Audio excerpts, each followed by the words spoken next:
Come on in, guys. Tobin here with you. Thanks for checking out the channel. Appreciate you guys stopping by. So, got some Heat stuff to get to here on a Saturday night. I'm getting ready to watch some boxing, too. I just watched, who is this? Martin Bacoli just knocked the holy hell out of Jared Big Baby Anderson into oblivion, dude. So, that was pretty crazy. But anyway, speaking of knockouts, put a knockout to Cole Swider's Heat career. The Sharpshooter has signed with the Indiana Pacers. He has signed a non-guaranteed standard contract with the Indiana Pacers, and his Heat tenure has come to an end. It's a little bit of a bummer because obviously the Miami Heat are in a bit of a financial pinch. We talked about this a little bit with the Tyus Jones thing, and you're looking at the roster, and you're like, oh, I know everybody goes immediately to Thomas Bryant and Drew Smith. Those are the guys everybody goes to.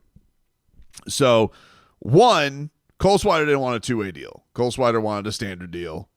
Standard non-guaranteed. Is this a better spot for him? I don't know. According to him, it is. And this is a little bit like, sometimes you get into situations where you don't want to go back to the same place on the same deal. You want to move forward. You don't want to move aside. I think this happened with Jamal Cain similarly, right? Like, you feel like you've done all there is to do in that organization. The Heat ask a lot. They ask a lot of these guys. It doesn't always work out to the guys who make, big time money. And I think that all that work that you put in, and you're looking for maybe just a different set of eyes, feeling like you've done everything there is to do with the Heat. So, I think the Cole Swider not being with the Miami Heat and not having a standard deal, it's a tough go, but you're essentially saying, like, all right, do the Heat trust Cole Swider enough to put him in the role? I guess if you want to look at it like this, you would say the Alec Burks deal would probably be the way you would go. I know everybody's going to go immediately to Thomas Bryant. Look, the Thomas Bryant thing is you got to have backup 7-footers, right? Like that's kind of what it comes down. That's what it comes down to, is you have a backup guy. If there's a night Bam can't go and Khalil Ware gets into early foul trouble, you need somebody who's tall. That's just what that is. It's really, it comes down to something as simple as that. For Cole, I think the thing that you just wonder with losing out on a guy like him, he is a great shooter. I mean, there's no doubt about it. You could look at seeing the guys warm up. He's right there with the Duncan Robinsons, the Tyler Heroes, the purest shooters on the team.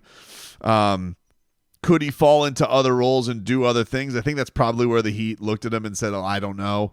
Because even in the summer league, I think there was some ups and downs. And then when he's not hitting shots, like, well, what is it there? From an intangible standpoint and a leadership standpoint, I think did a great job. But if the Heat, for whatever reason, have a Duncan Robinson who back flares up and isn't able to go at any point this year, yeah, there's a little bit of a thin element there as far as the shooting is concerned, where you're hoping, I think, Alec Burks, who's a little bit more proven, can show up and show in and be a vet presence and give you that shooting where you might need it. But then you're kind of going to the point of Pelle Larsson, hoping that he comes in and shoots the lights out. Like, there's not a lot of those high volume, light your ass up like a Christmas tree type of guys on this roster after you get past Duncan and Tyler. So I think there is an element to that losing Cole in that type of fashion. But again, if you wanted to debate here, Drew Smith and Cole Swider on a two-way deal, yeah, obviously. Like, now we can go back to, of course, you would want Cole Swider. Like, that just seems like somebody who he didn't want to be on that anymore. You're not going to go into the second apron for Cole Swider. They don't want to lock themselves up like that. They obviously want to be somewhat flexible come trade deadline if they can make some deals. We can penny pinch on this. I mean, I'm not gonna crush for this. For him going to Indiana, like, look, fun team, scores in bunches. There definitely could be nights where he's probably gonna do good things for him, and ultimately, you just wish him well. Nice man, super professional. Could see the talent, could definitely see the talent of what he has. And it's an unfortunate thing to see him go. On the other side of things here today, first of all, I don't know if you guys saw this, but you guys see D-Wade has been putting out some great stuff on his Instagram. And he put this video of Spo working with Steph Curry pregame. And I was like, oh, yeah, that's good. Oh, got to have things go awry and kill Golden State. Look at Spo working with Steph, chirping in his ear a little bit. He goes, you're the Steve Kerr, right? Look, he doesn't know how to run a roster, does he? Spo just kind of just talking shop. It's like, Steph, you can't believe he put. If I was Spo, I'd like saddle up to Steph Curry, be like, Steph, you believe this? Steve Kerr, he goes out there and he puts in Jason Tatum and Joel Embiid in the starting lineup, takes more shots away from you, makes it less about you, and you're his guy, huh? Yeah, I didn't let Bam get benched. You saw what he did to Windhorst. Yeah. Anyway, just food for thought. That made me happy. Did watch Team USA today while my son was in jiu-jitsu class. And it was funny because Bam had kind of a I had one that a one setting like right before halftime where he was a piranha and was just wreaking havoc on Puerto Rico. The entire team wreaked havoc on Puerto Rico. But it was really funny today because he didn't finish with big numbers like he did in the last game. And the Heat admin puts up, our guy finishes with the W. And they put a line that is just like, they put fire emoji. It really was fun. Heat admin does a tremendous job, okay? First and foremost, I'm not taking any shots at anybody who works, but it is a funny tweet, objectively.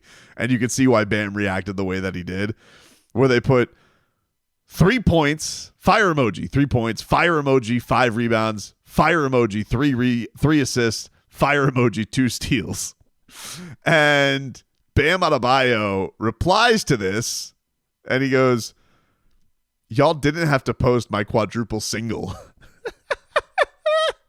Which, he is 100% right. Like, that is not an impressive stat line to put up. And they responded, that quadruple single led to another USA W, though. But he is 100% right. It is about the most unimpressive stat line that you would just put up in the midst of this, where you're just like, you should have just put another win for Captain Bamerica. Moving on. And he's just like, why did you post this? And then he posted on Instagram too, where he said, could have kept my business out the streets. Oh, man. That's good. Oh, that made me happy.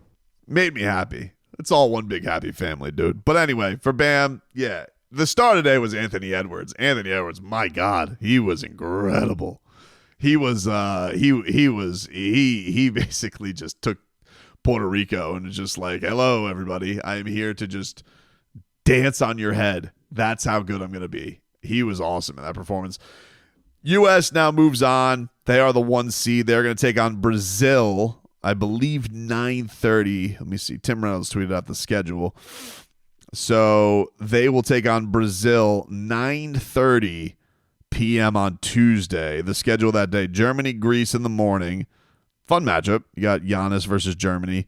Serbia, Australia. So Jović versus Patty Mills at 2:30 p.m. France versus Canada.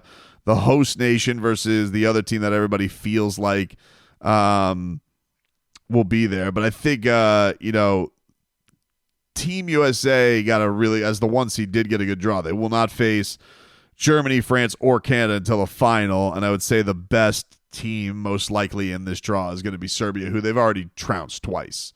So, yeah, Team USA, they have a TCB draw here to get to the gold medal game. And speaking of Serbia, Jović, dude. Now, again, not the most impressive game in the world. Caught a little bit of this, them versus South Sudan. But the best, by far, was Nikola Jović hit a 3 against South Sudan. And he hits the he hits the double guns, and it looks like bang, bang. Jović is like, he goes full pistol. He goes full pistol after hitting the 3. I love this kid, man. He is just, his celebrations, everything about him is just flat, just adorable. And I love seeing him on this stage. I honestly do wish he would get even some more action for them, but like, just 1-3, pew, pew. Take that, dude. That's what you get. So anyway, double wins today for your Heat squad in the Olympic Games. And moving on, we'll get back in action on Tuesday.